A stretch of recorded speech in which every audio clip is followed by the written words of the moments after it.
If you're tired of these promos, supporters get the podcast early and ad-free. Just go to donate.bogosity.tv for the links to sign up.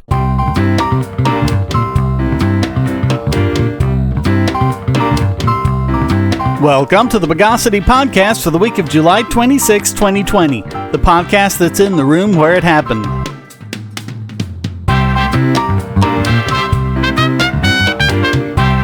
This is your host, Shane Killian. Let's supersize the news of the bogus. There just doesn't seem to be any way around it. Anytime someone gets your personal data, they up and sell it to someone. As we've discussed, hackers get all sorts of information and sell it to people, and now we know that some of the people buying are law enforcement agencies. Yes, it probably figured, but companies are taking hacked data from website breaches and selling it to police, who hope that it will generate leads and enable investigation techniques such as using a breached password to log into someone's account. Because the Computer Fraud and Abuse Act doesn't apply to law enforcement, you didn't actually think it would, did you? Motherboard obtained slides from a webinar presented by SpyCloud, a company that claims to, quote, empower investigators from law enforcement agencies and enterprises around the world to more quickly and efficiently bring malicious actors to justice. The company's co-founder and chief product officer Dave Endler told Motherboard over the phone, quote, we're turning the criminals' data against them, or at least we're empowering law enforcement to do that. The problem is, almost all of the data obtained from data breaches and malicious hacking is information about innocent people they have no reason to believe have committed any crimes, even data about you and me.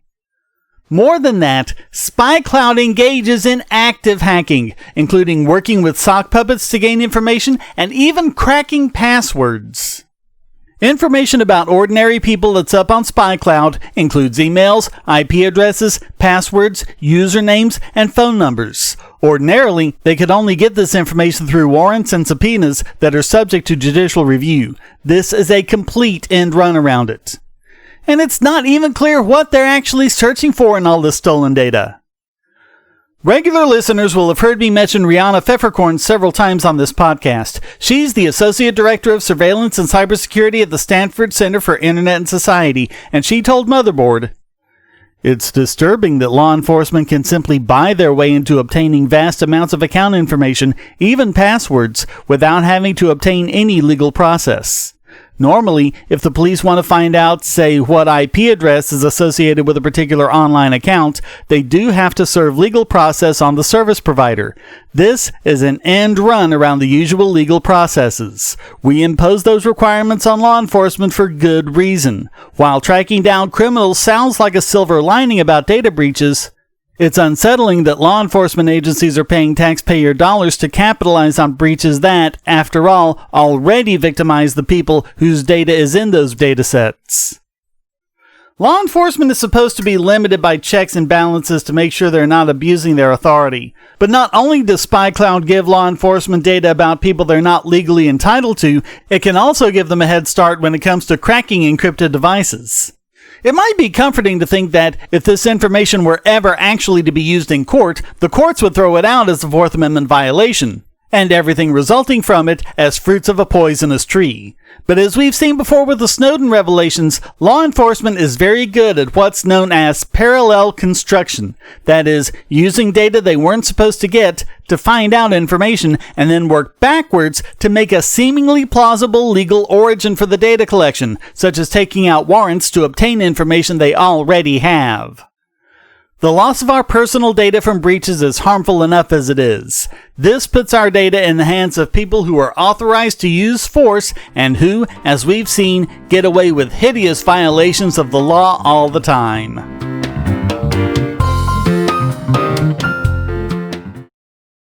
Ads are annoying, but ad blockers prevent publishers from making money. What if you could support your favorite websites, YouTube creators, Twitch streamers, social accounts, and many more ad-free and without paying anything, and even make some money yourself? It's not a pipe dream, it's Airtime. Go to airtime.bogosity.tv and get the browser extension, and you'll earn cryptocurrency for the sites you visit, and so will the publisher. This is not a crypto miner. You and the publisher will both get part of the reward from current miners of the BitTube cryptocurrency, with no middleman taking a cut. Even if the publisher hasn't signed up yet, his tube will be put into a dedicated wallet that he can claim upon sign up. You can also use your tube to tip publishers and even purchase products. Airtime monetizes users and publishers with no ads or crypto miners. Go to airtime.bogosity.tv and start making money now. Another horrible thing the police engage in that's been the cause of so much suffering is the no-knock warrant, as we've covered ad nauseum. But there's a bit of good news. They won't be a thing in South Carolina, at least for the foreseeable future, thanks to a ruling from the South Carolina Supreme Court.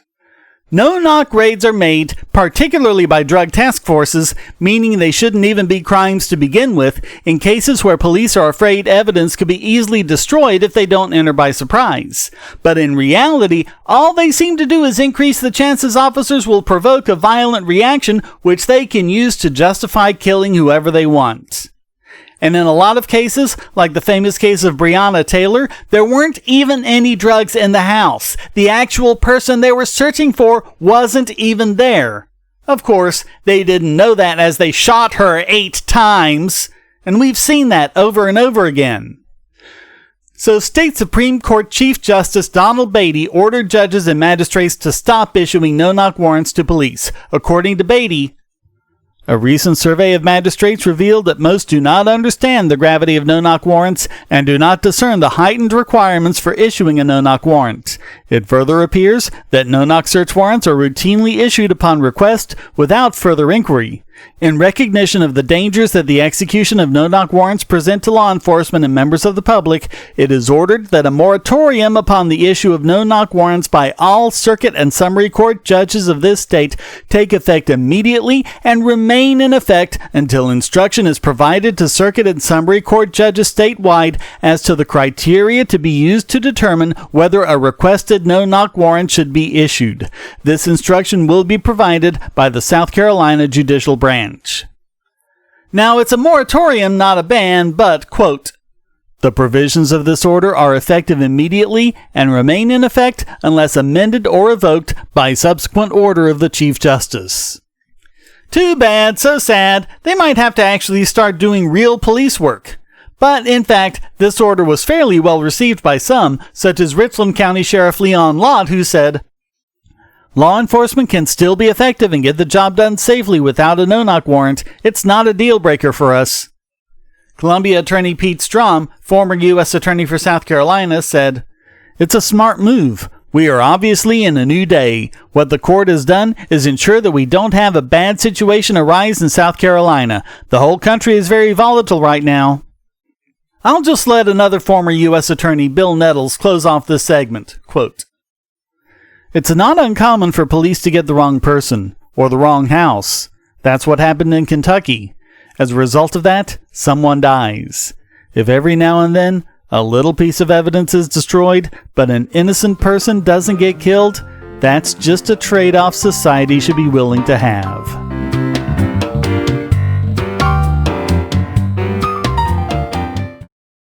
If you're on the Wi-Fi in a coffee shop or hotel, anyone on that network can get your traffic. Do you really trust all of those strangers? For that matter, do you really trust your ISP? A VPN can protect you from prying eyes, disguise your location, and even foil government censors. It's essential in this day and age, so go to vpn.bogosity.tv and you'll be taken to BoxPN. Starting at just $2.99 a month, you can get unlimited high-speed connections to VPN servers all over the world, and they don't log connections, so your privacy is assured. Traveling abroad, just VPN home, and don't worry about what those other governments are doing. Back at home, stop your ISP from traffic shaping and messing with the quality internet access you're paying good money for. You can connect from multiple machines at once, including your smartphone or tablet, and it supports all the secure standards, including OpenVPN and SSTP. Bypass censors and surveillance with your own secure VPN connection. Go to vpn.bogosity.tv.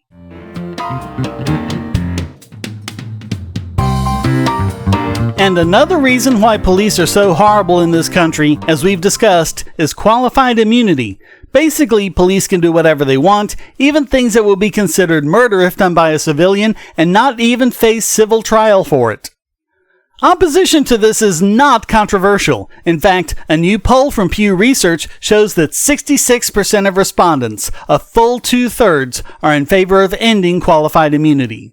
I've covered on my YouTube channel how this works and how it came about, but very quickly, someone can only sue a police officer for something he did while on duty if there is precedent for that very specific situation saying that immunity doesn't apply.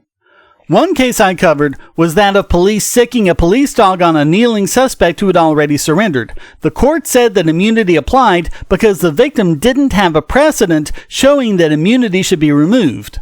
The precedent he did show the court didn't apply because in that case the suspect was lying down instead of kneeling, and therefore it wasn't a precedent at all. This Reason magazine article notes several such cases, including where cops shot a 10-year-old, a 15-year-old, arrested a man for standing outside his own house, body slammed a 130-pound woman, and even prison guards who locked a prisoner naked in cells filled with raw sewage and human feces, all of whom got immunity for their actions. And so the question, as Billy Binion asks, is that, as horrible as it is, and as many people in the U.S. are against it, why isn't Congress doing anything? Some have tried. Justin Amash, the only libertarian in Congress, introduced legislation to eliminate qualified immunity, and Democrat Ayanna Pressley joined as co-sponsor. They even gained support from some Republicans. Republican Senator Mike Braun introduced his own legislation, which would take the opposite approach to the current status quo. Officers would have to show precedent that immunity did apply instead of victims showing it didn't. But we can't expect any help from Trump here. He's a tough-on-crime, law-and-order president, meaning he's such a narcissist he can't stand to be seen as weak or soft on crime or any of that stuff. As for Biden, well, no one can seem to figure out where he stands on this. He says immunity has gone too far and needs to be reined in, and other such vague statements that politicians love making without actually committing to anything. But considering that, according to this same poll, 84% of Democrats want qualified immunity ended, you really have to wonder what it'll take to get him to take a side on something. By the way, Libertarian candidate Joe Jorgensen has unequivocally stated that qualified immunity should be ended. Just saying. We live in a world where light bulbs connect to the internet, and recent attacks on them prove that your online security is under threat like never before. Not only your websites, but the internet-enabled devices you buy. And the biggest problem is weak passwords. That's why you need LastPass. LastPass allows you to randomly generate strong, unique passwords on the web and on your internet-enabled devices, all protected by one master password.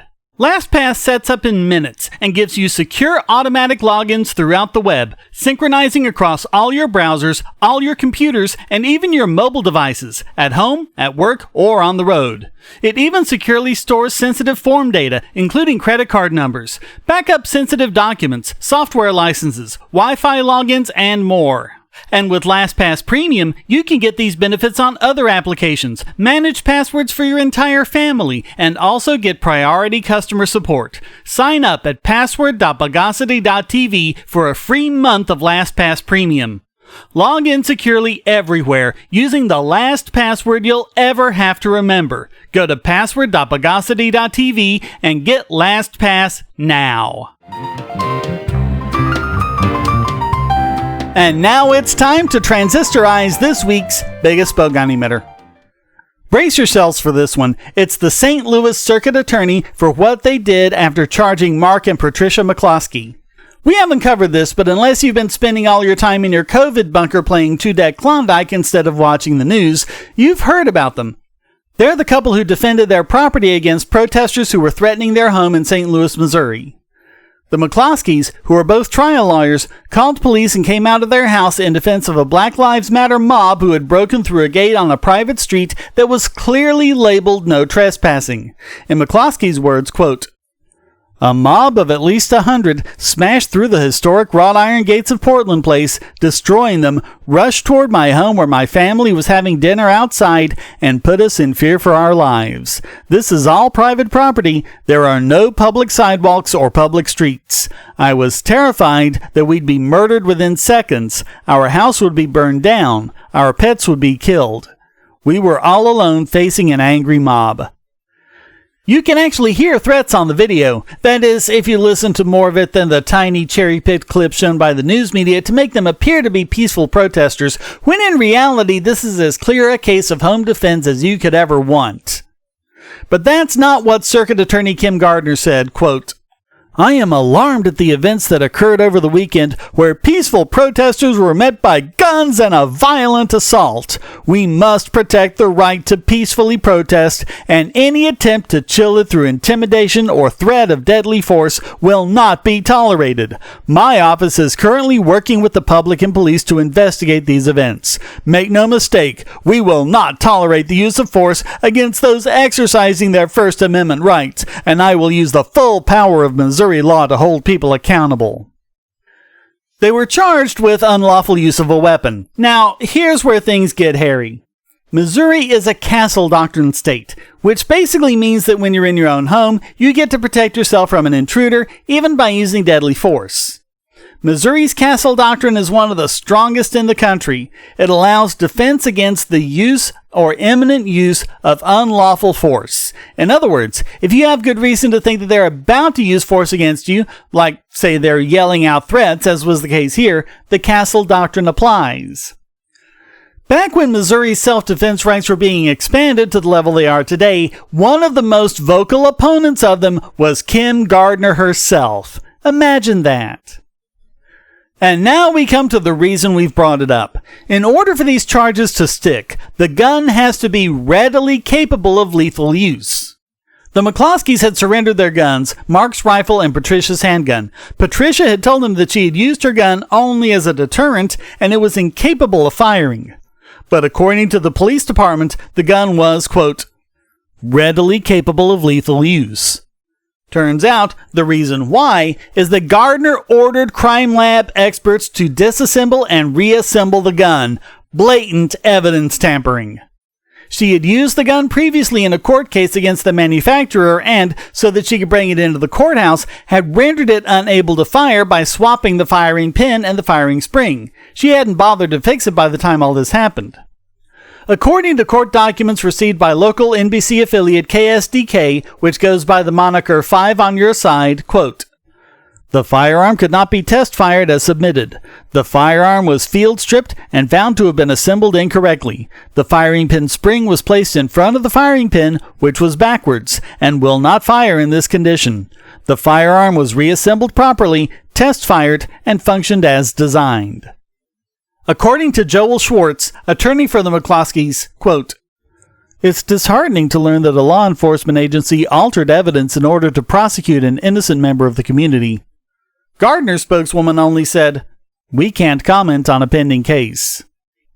Missouri Attorney General Eric Schmidt has called it a political prosecution and said he will step in to get the case dismissed. He tweeted, as AG, I have a duty to protect the fundamental rights of all Missourians, including the right to keep and bear arms in self-defense of one's person and home. The right to defend one's person, family, home, and property has deep roots in Missouri law. Self-defense is the central component of the right to keep and bear arms, which receives the highest protection from the Missouri Constitution. A highly publicized criminal prosecution of citizens for exercising these fundamental freedoms threatens to intimidate and deter law-abiding citizens from exercising their constitutional right of self-defense. The prosecution sends a powerful message to all Missourians that they exercise their fundamental right to self-defense at their peril. Missourians should not fear exposure to criminal prosecution, even prison time, when they use firearms to defend themselves and their homes. I have a duty to protect and defend the Constitution and statutory rights of Missourians, including the constitutional right to keep and bear arms and the right to self-defense by way of our Constitution and Missouri's Castle Doctrine. I won't read out his full Twitter thread, which is really long and you can read it yourself, but another couple highlights are: The founders viewed the right to keep and bear arms in self-defense as a natural right that was inalienable. This recognition predated the adoption of the U.S. Constitution and had deep roots in English concepts of liberty forged in the Glorious Revolution of 1689. Thus, under principles of English law that the founders viewed as fundamental, the right to keep and bear arms was a recognition of the natural right of self-defense of one's person or house as part of the law of self-preservation and central to the Second Amendment. The founders knew the right to keep and bear arms, not the government, as the citizen's first line of defense against physical attack. Thus, this right received its greatest emphasis during times when government could not be trusted to protect citizens' personal security. Further, the Castle Doctrine specifically shields Missourians who act in valid self-defense from prosecution for unlawful use of a weapon by exhibiting a weapon in an angry or threatening manner under 571.030.1, paragraph 4. In fact, 571.030.5 states, "It shall not apply to persons who are engaged in a lawful act of defense pursuant to section 563-031.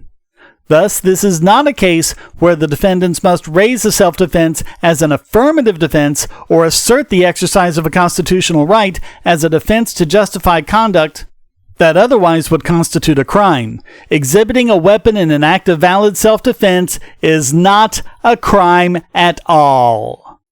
So even if they hadn't altered the evidence, even if the gun had always been functional, they still would have been completely within their rights, and prosecutors in Missouri have no authority to charge them with anything.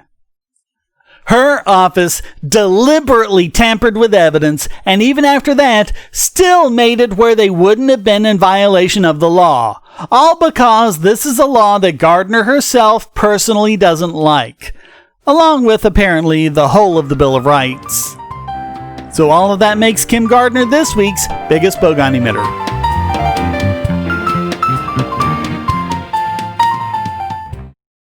I want to tell you about the eyeglasses I've been wearing for years. As people can see on my videos, I have a very strong prescription, which makes glasses more expensive, especially when I need computer glasses, reading glasses, prescription sunglasses, and most expensively, progressive lenses for general everyday wear.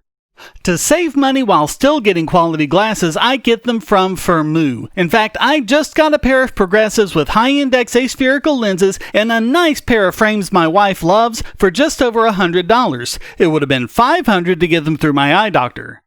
Not only do they look good, the glasses are durable. I've worn many pairs for several years without problems. All orders come with a 30-day return policy, a 3-month warranty, and one-on-one customer service.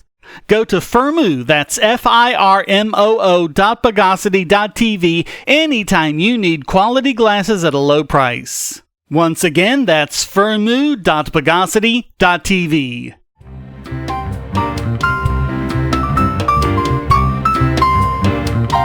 And now let's commodify this week's Idiot Extraordinaire.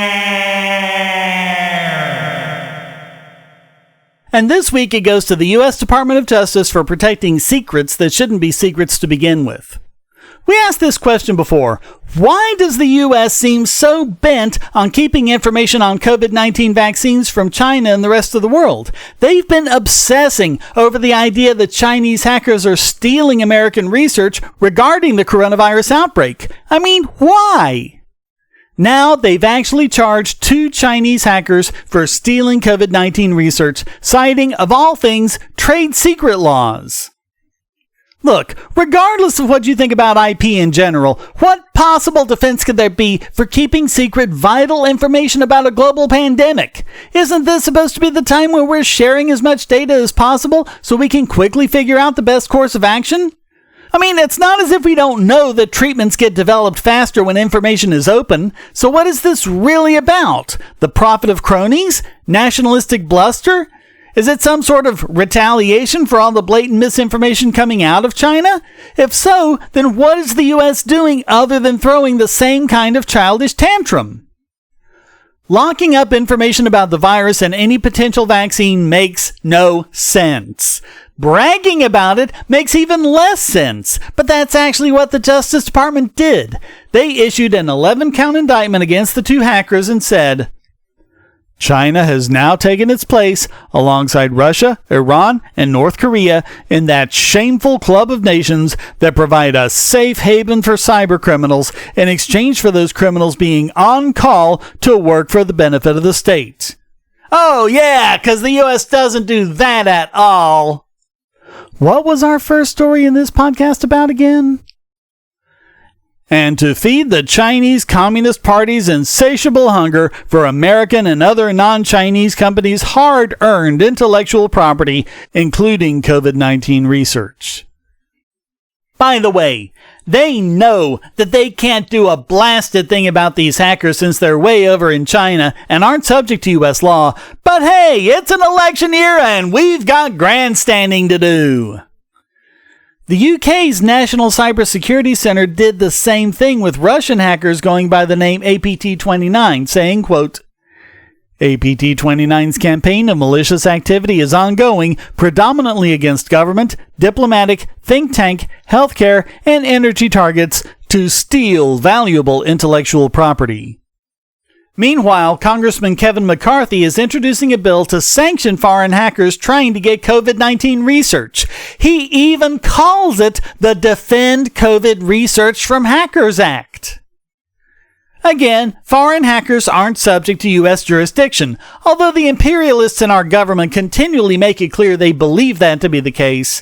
But of all things to do this with, why COVID-19 research that would let them share in the benefits of scientific discoveries made by others?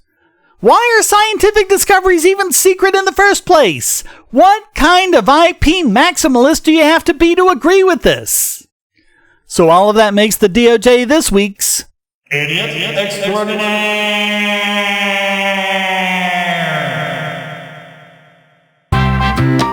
Well, that wraps up this Don't Try No Fargan Trick or You'll End Up With Your Bells in a Sling edition of the Bogosity podcast. I hope you enjoyed it. If you did, please keep this podcast going by subscribing and supporting in one of several different ways you can find at donate.bogosity.tv, including PayPal, cryptocurrency, or subscribing at Patreon or Subscribestar to listen early and ad-free. Also, please come to discord.bogosity.tv where you can join the discussion and post a question, statement, news article, or rant. Thank you for listening. Until next time, here's a quote from Voltairine de Cleyre. I think it can be shown that the law makes 10 criminals where it restrains 1. The Bogosity podcast is licensed under Creative Commons Attribution Non-Commercial No Derivatives 4.0 International License.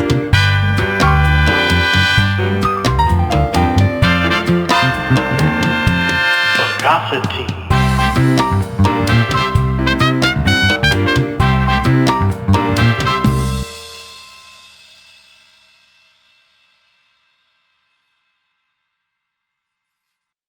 Do you have children, or nieces or nephews? Are you homeschooling, or just want to counter some of the socialist indoctrination most children get in school? If so, go to bogosity.tv/TuttleTwins, and you'll be taken to a website where you can get some great books for elementary-aged children. The Tuttle Twins books are books about liberty and free market economics that include children's versions of Bastiat's The Law, Leonard Read's I, Pencil, and Hayek's The Road to Serfdom, as well as books about the Federal Reserve and how regulations protect business cronies. They'll learn about the harm caused by eminent domain, or regulations passed in the name of safety, and fundamental concepts of liberty. And as you can see from the sample pages on the website, they're all easy to read and nicely illustrated. They're just $9.99 a piece, or get a special discount as well as free bonuses when you purchase all 5. You can even buy in bulk to donate to schools and local libraries. So get the Tuttle Twins books at bogosity.tv/TuttleTwins.